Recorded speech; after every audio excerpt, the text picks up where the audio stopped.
परम सत्कार योग गुरु प्यारी सात संगत जी, राधा स्वामी जी। सात संगत जी, बाबा जी के फॉलोअर्स पूरी दुनिया में हैं जी, और हर धर्म के लोग बाबा जी से जुड़े हुए हैं जी।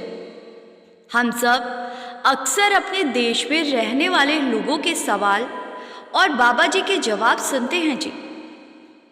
आज इस वीडियो में हम आपके लिए कुछ बहुत ही प्रेरणादायक सवाल जवाब लेकर आए हैं जी, जो एनआरआई संगत ने बाबा जी से किए हैं जी। ये सारे सवाल जवाब इंग्लिश भाषा में पूछे गए थे जी, जिसको हम हिंदी में आप तक लेकर आए हैं जी। आज इस वीडियो में आप सुनेंगे कि विदेशी लोग बाबा जी से किस तरह के सवाल करना पसंद करते हैं जी। संगत से मेरी बेनती है कि कमेंट में राधा स्वामी ज़रूर लिखा कीजिए जी। आइए एक एक करके हम शुरू करते हैं जी। आगे एक बीबी ने बाबा जी से पूछा कि बाबा जी, मेरी बेटी सिंगल पेरेंट्स है और वो अकेली अपने बच्चे को संभाल रही है, और वो बहुत बार अपने भाइयों से मदद ले चुकी है क्योंकि उसकी आर्थिक स्थिति ठीक नहीं है। तो क्या इससे उसके ऊपर कर्मों का बोझ बढ़ रहा है? तो बाबा जी ने समझाया कि बेटा, हमें इन सब चीज़ों को गिनती में नहीं लाना चाहिए।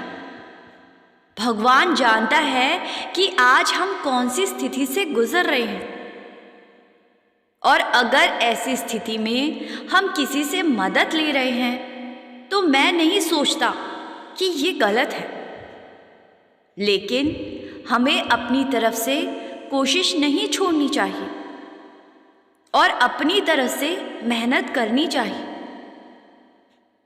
और आगे कभी जब हमारी स्थिति ठीक हो जाए तो हमें भी किसी ना किसी रूप में उनकी मदद कर देनी चाहिए। फिर यही बीबी पूछने लगी कि बाबा जी, मेरी बेटी का बेटा कुछ साल के बाद यहाँ इस देश की आर्मी में भर्ती हो जाएगा, तो क्या मेरी बेटी को उसके बेटे के साथ रहना चाहिए? अगर वो अपने बेटे के साथ रहती है तो क्या इससे उस पर कर्मों का बोझ बढ़ेगा? बाबा जी ने समझाया कि हर बच्चे की जिम्मेदारी होती है, जब वो अपने पैरों पर खड़ा हो जाए तो अपने माता पिता की संभाल करे। जब तक बच्चा पैरों पर खड़ा नहीं होता तब तक माँ बाप अपनी जिम्मेदारी निभाते हैं, और उसके बाद बच्चों की जिम्मेदारी बनती है कि वो अपने माता पिता की देखभाल करे। इससे कोई कर्म नहीं बनते। फिर किसी ने बाबा जी से पूछा कि बाबा जी, हर इंसान के अंदर बहुत सी इच्छाएं होती हैं। उन इच्छाओं को अगर हम पूरा ना कर सके तो उनसे छुटकारा कैसे पा सकते हैं? क्योंकि जब मन में कोई इच्छा होती है तो हमारा मन हमें उस इच्छा को पूरा करने के लिए हमें फोर्स करने लगता है। बाबा जी ने समझाया कि बेटा, इच्छा हमारे मन से पैदा होती है और मन हमारे काबू में नहीं है। आज अपने अंदर इच्छाएं पैदा करके हम अपनी जिंदगी को मुश्किल करके बैठ जाते हैं, जबकि मालिक ने तो हर वो चीज हमें पहले ही दे रखी है जिसकी हमें जरूरत होती है। जीवन जीने के लिए छत, 2 कपड़े और 2 वक्त की रोटी चाहिए, लेकिन हमारा मन बहुत कुछ पाने की चाहत में लगा रहता है, और इस वजह से हम परेशान रहते हैं।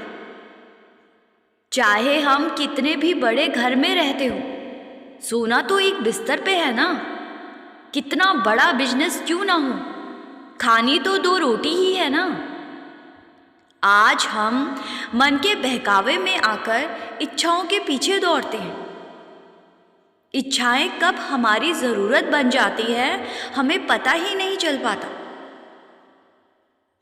इच्छाओं के पीछे लगकर हम उसको ही भूलकर बैठ गए हैं जिसने हमें इस संसार में भेजा है। फिर आगे एक लड़की ने बाबा जी से पूछा कि बाबा जी, हमारे आसपास रहने वाले बहुत से लोग नॉनवेज खाते हैं, शराब पीते हैं, तो हम ऐसा क्या करें जिससे कि वो प्रेरित होकर वो सब चीज़ें छोड़ दे। बाबा जी ने समझाया कि बेटा, हमें किसी दूसरे की ज़िंदगी में दखल देने का कोई हक नहीं है। आप उनके लिए एक अच्छा उदाहरण बन सकते हो, लेकिन ये कहना कि आप सही हो और आपके दोस्त सही नहीं हैं, तो ऐसी सोच नहीं रखनी है। हम अक्सर चाहते हैं कि सामने वाला भी हमारी सोच के हिसाब से ही जिए, और जब हम ऐसा करने की कोशिश करते हैं तो इससे हमारे रिश्ते बिगड़ने लगते हैं। हमारा काम है खुद को दूसरों के सामने सही उदाहरण बनकर दिखाना। अब हमें कोई फॉलो करे या ना करे, ये दूसरों की मर्जी है। हमें किसी के साथ जबरदस्ती नहीं करनी चाहिए। फिर आगे एक लड़की ने बाबा जी से पूछा कि बाबा जी, मैं अपने पेरेंट्स से अलग रहती हूँ और कभी कभी मैं अपनी सोशल लाइफ में और अपने दोस्तों में इतनी ज़्यादा शामिल हो जाती हूँ कि मैं आपके बताए रास्ते को भूल जाती हूँ। मैं आपके बताए रास्ते पर तो चलना चाहती हूँ, लेकिन मैं आपसे और अपने आप से झूठ नहीं बोलना चाहती। बाबा जी ने इस लड़की को समझाया कि बेटा, मैं कभी किसी को मना नहीं करता कि वो सोशल लाइफ ना जिए। संसार में रहना है तो हमें एक बैलेंस बनाकर ही चलना पड़ता है। जब हम दूसरों से कोई उम्मीद रखते हैं तो हमारी भी जिम्मेदारी है कि हम उनके लिए भी समय निकालें। लाइफ में एक बैलेंस का होना बहुत ज़रूरी है। हर चीज़ के लिए एक वक्त को तय करना ज़रूरी है। जब मालिक को याद करने की बारी आए तो उस समय दूसरे काम छोड़कर बैठ जाना चाहिए। आज इंसान एक तरफा होकर बैठ जाता है। जब हम किसी के साथ दोस्ती करते हैं तो हम सब कुछ भूलकर उस दोस्त में ही इतने घुल मिल जाते हैं कि बाकी जिम्मेदारियों को भूल जाते हैं। जब हम पैसा कमाने लगते हैं तो हम पैसा कमाने में ही लगे रहते हैं और बाकी सब भूल जाते हैं, जबकि हमें बैलेंस बनाकर आगे बढ़ना चाहिए। हर काम के लिए वक्त निकालना चाहिए, इससे लाइफ आसान हो जाती है। फिर आगे एक लड़के ने बाबा जी से पूछा कि बाबा जी, मैं एक नौकरी करता हूँ और कभी कभी मैं नौकरी बदलने के बारे में सोचता हूँ। मेरा आपसे सवाल है कि क्या हमें बेहतर तनख्वाह देखनी चाहिए या एक सुकून भरी नौकरी जिसमें तनख्वाह कम हो वो देखनी चाहिए।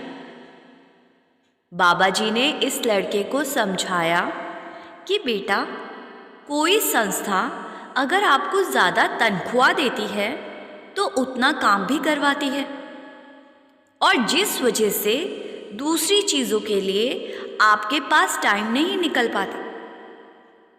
और दूसरी तरफ अगर हम देखें कि एक संस्था तनख्वाह तो कम दे रही है लेकिन वहाँ काम सुकून भरा है, लेकिन कम तनख्वाह के कारण आप अपने परिवार के प्रति जिम्मेदारी को नहीं निभा पा रहे, तो इसीलिए हमें दोनों तरफ ही सोचने की ज़रूरत है।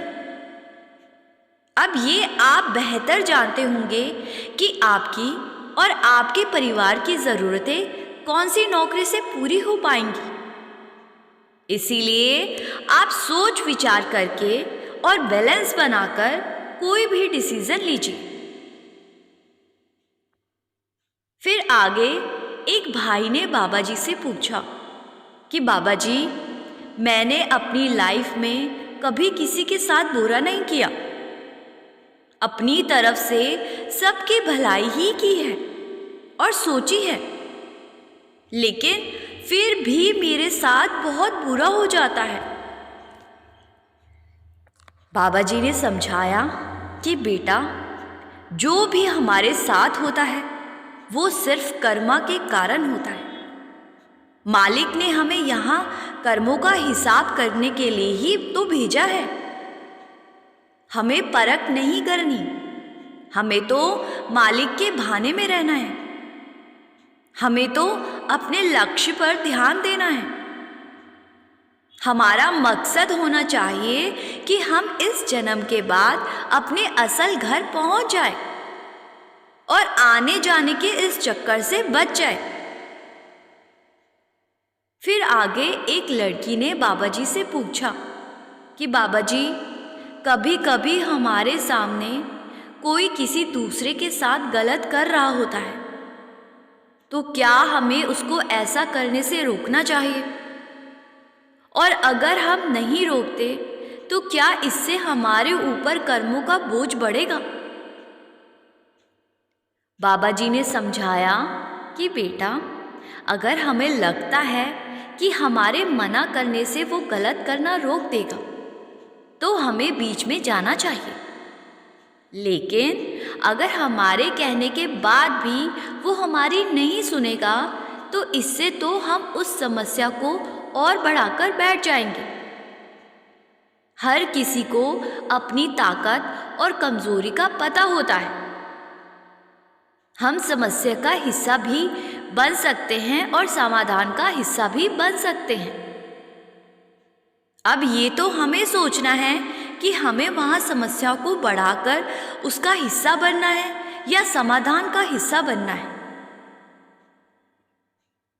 फिर आगे एक लड़की ने बाबा जी से पूछा कि बाबा जी, जब हम जीवन में कोई सैक्रिफाइस करते हैं और उसके बाद हमारे सैक्रिफाइस की कदर नहीं होती और हमारे पास दूसरा कोई विकल्प भी नहीं होता तो हमें क्या करना चाहिए? बाबा जी ने समझाया कि बेटा, हम यहाँ कर्मा के कारण आए हैं। हम किसी को दोष नहीं दे सकते। सब कुछ वही हो रहा है जो हमारी किस्मत में लिखा होता है। हमें दुनिया की कद्र हासिल करके भला क्या मिल जाएगा? हमें तो मालिक की खुशी का ध्यान रखना चाहिए, उसके हुक्म में रहना चाहिए। फिर आगे एक लड़की ने बाबा जी से पूछा, बाबा जी, हम अपने आप को चिंताओं से दूर रखकर अपने जीवन को और भी बेहतर कैसे बना सकते हैं? क्योंकि आज हर इंसान को किसी ना किसी बात की चिंता रहती है।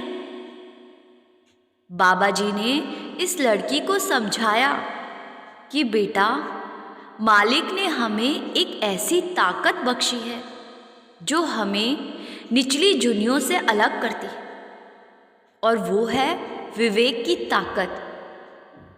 आज हमारे पास सोचने समझने की शक्ति है। हम अपनी इस ताकत को सही जगह इस्तेमाल करने की बजाय चिंताओं में इस्तेमाल कर रहे हैं। किसी चीज को सोचना एक हद तक सही है, लेकिन जब हम किसी चीज को जरूरत से ज्यादा सोचने लगते हैं तो वो सोच चिंता बन जाती है। अगर हम विवेक की ताकत का सही से इस्तेमाल करेंगे तो हम उस लेवल तक खुद को लेकर ही नहीं जाएंगे जहां हमें चिंता होने लगे। फिर आगे एक लड़के ने बाबा जी से पूछा कि बाबा जी, आप कहते हो कि जब तक हमारी आत्मा उस परमात्मा में नहीं मिल जाएगी तब तक हमारा आना जाना लगा रहेगा, तो आत्मा का परमात्मा में मिलना जरूरी क्यों है? बाबा जी ने इस लड़के को समझाया कि बेटा, समुंदर से एक बूंद अगर बिछड़ जाती है तो उस एक बूंद का क्या वजूद रह जाता है? कुछ भी नहीं ना। आज हम जब तक अपने असल से जाकर नहीं मिल जाते, हमारा वजूद भी उस बूंद जैसा ही है। फिर आगे एक बीवी ने बाबा जी से पूछा कि बाबा जी, प्रेम को पाना हमें आनंद देता है या प्रेम को देना हमें आनंद देता है? तो बाबा जी ने समझाया कि अगर दुनियावी तरीके से सोचे तो प्रेम को पाना, क्योंकि हर इंसान यहाँ कुछ ना कुछ पाना ही चाहता है और पाकर ही खुश होता है। लेकिन अगर रूहानियत की तरफ से देखे तो प्रेम को देना ज़्यादा आनंद देता है, क्योंकि परमार्थ में लेने से ज़्यादा देने के बारे में सिखाया जाता है। फिर आगे किसी भाई ने बाबा जी से पूछा कि बाबा जी, जब से आप गद्दी पर बैठे हो तब से लेकर आज तक क्या आपको कभी अपने किसी ऐसे डिसीजन पर अफसोस हुआ और आपने ऐसा सोचा हो कि इस काम या डिसीजन को आप किसी अलग और बेहतर ढंग से ले सकते थे? तो बाबा जी ने जवाब दिया कि बेटा, यहाँ बैठने के बाद मेरी संगत और सेवादारों ने मेरा इतना सहयोग किया, मुझे इतना प्रेम दिया कि मुझे अपने किसी भी डिसीजन पर कभी अफसोस नहीं हुआ। फिर आगे एक लड़की ने बाबा जी से पूछा कि बाबा जी, हम आपसे बहुत बार सुन चुके हैं और किताबों में भी पढ़ चुके हैं कि मालिक हम सबको प्रेम करते हैं, जैसे एक माता पिता अपने बच्चे से प्रेम करते हैं, वैसे ही मालिक हमसे प्रेम करते हैं। लेकिन फिर जब मैं अपने आसपास देखता हूँ कि दुनिया में कितने दुख हैं, कोई बीमारी से पीड़ित है तो कोई गरीबी के कारण 2 टाइम की रोटी भी नहीं जुटा पाता, तो क्या मालिक उनसे प्रेम नहीं करते? है तो वो भी मालिक के ही बच्चे। बाबा जी ने समझाया कि बेटा, सब कुछ कर्मा के कारण हो रहा है।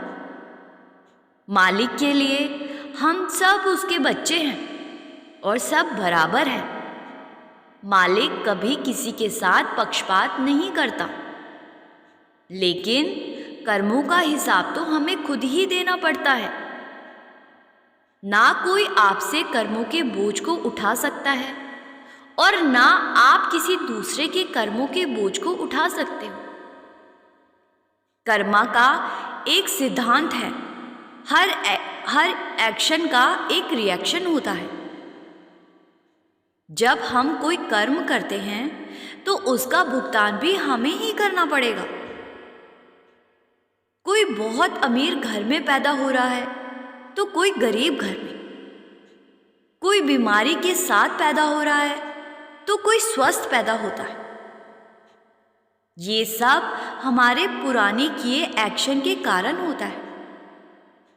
उस एक्शन का रिएक्शन जब हमारे सामने आता है तो हमें लगता है मालिक हमारे साथ ठीक नहीं कर रहा, जबकि मालिक हमारी किस्मत नहीं बनाता। हमारे कर्मों के आधार पर किस्मत का निर्माण होता है।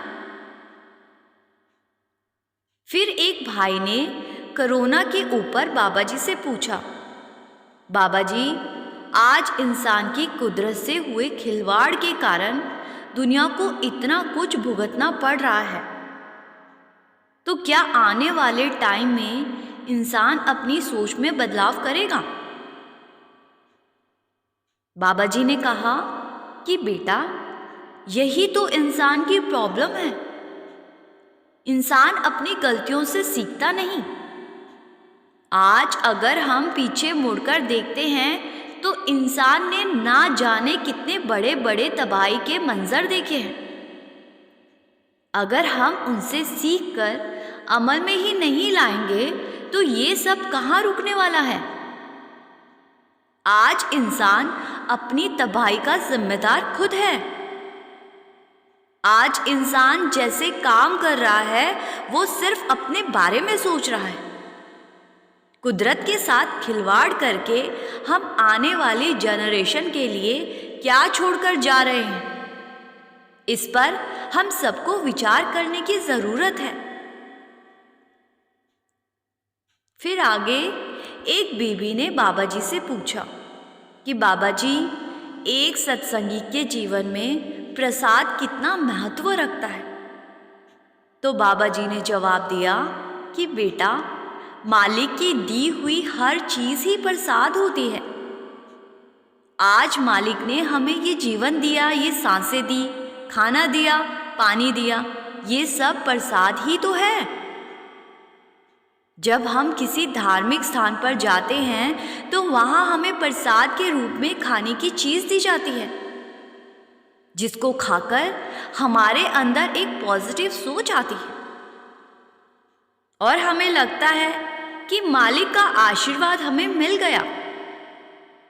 लेकिन असल में तो हर वो चीज़ ही प्रसाद है जो मालिक ने हमें दी है। फिर यही बीबी पूछने लगी कि बाबा जी, सब कहते हैं कि प्रसाद को दूसरों के साथ शेयर नहीं करना चाहिए। तो बाबा जी ने समझाया कि बेटा, जब हम प्रसाद को दूसरों को देते हैं तो हम नहीं जानते वो प्रसाद की कदर करेंगे या नहीं, इसीलिए ऐसा करने से मना किया जाता है। बाकी इसके पीछे कोई खास कारण नहीं है, क्योंकि जब कोई प्रसाद की कदर ही नहीं करेगा तो उसको प्रसाद देने का क्या मतलब। फिर आगे एक भाई ने बाबा जी से पूछा कि बाबा जी, बॉर्डर पर जवान को हुक्म दिया जाता है कि दुश्मन पर गोली चलाकर उसको मार दे, तो अगर वो ऐसा करता है तो इससे उसके कर्मों पर क्या असर पड़ता है। बाबा जी ने समझाया कि बेटा, किसी की हत्या करना सही बात तो नहीं है, लेकिन जैसा कि कहा जाता है कि देश और देशवासियों की सुरक्षा के लिए युद्ध करना पड़ जाता है और सामने वाला हमें कुचल ना दे, इसीलिए सुरक्षा के मद्देनज़र ऐसा आदेश दिया जाता है। और एक जवान तो बस अपनी ड्यूटी निभाता है, वो वहाँ किसी को मारने के उद्देश्य से नहीं गया, बल्कि अपनी ड्यूटी को निभाने के लिए गया है। अपने देश की रक्षा करने के लिए किसी को मारना और बेवजह किसी को मारना, इन दोनों बातों में बहुत फर्क है। एक जवान को देश की सुरक्षा के लिए बहुत कुछ करना पड़ता है। साध संगत जी, ये सवाल जवाब जो कि अंग्रेज़ों ने और कुछ NRI लोगों ने इंग्लिश में बाबा जी से किए थे जी। वीडियो पसंद आया हो तो आपसे विनती है जी कि वीडियो को शेयर करना ना भूले जी, और कमेंट में राधा स्वामी लिखकर संगत के अपने इस चैनल को सब्सक्राइब कर इस चैनल का एक हिस्सा ज़रूर बनिए जी। गुरु प्यारी साध संगत जी, राधा स्वामी जी।